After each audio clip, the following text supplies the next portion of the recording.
Kwenye matukio kama haya sasa yanapotokea misiba na changamoto kama hizi, kwenu nyinyi viongozi huwa yanawafundisha kitu gani?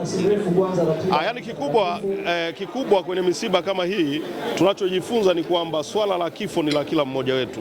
Yaani kwenye swala la kifo ni la kila mmoja wetu. Hakuna ambaye ana uhakika wa maisha ya hapa duniani.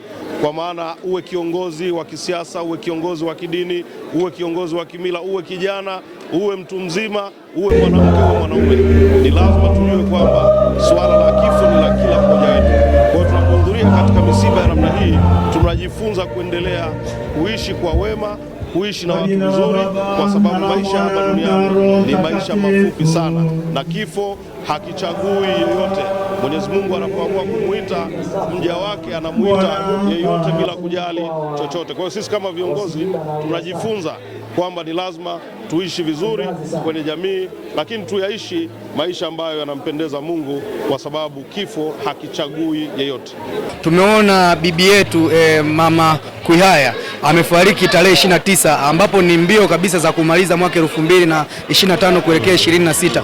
Wewe limekufundisha kitu gani tukio hili?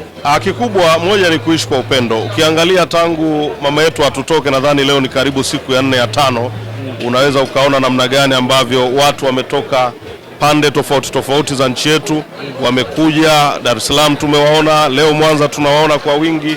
Hii inaonyesha ni kwa namna gani ambavyo mama yetu aliishi vizuri na jamii hii ya wana Mwanza, wana Ilemela, lakini vile vile tunaona namna gani ambavyo kizazi chake, kwa maana ya watoto wake wakiongozwa na Mneki ndugu yetu Kuihaya, namna ambavyo wameishi vizuri na jamii.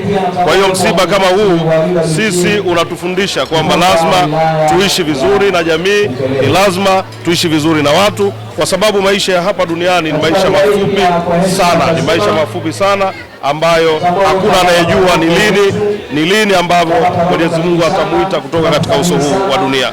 Kwa hiyo kubwa ni sisi kuishi vizuri na jamii, kuishi vizuri na watu, lakini vile vile kuishi maisha ambayo yanampendeza Mwenyezi Mungu. Nakushukuru sana. Naam, asante sana. Tulikuwa tunazungumza na mwenyekiti wa Chama cha Mapinduzi CCM kutoka Jumuiya ya Vijana. Ameweza kuzungumza mawili matatu kutokana na msiba ulioweza kujitokeza hapa kwa mzazi wa Mama Mahenda ambaye amefariki tarehe 29, na leo ataweza kupumzishwa kwenye makazi yake ya milele.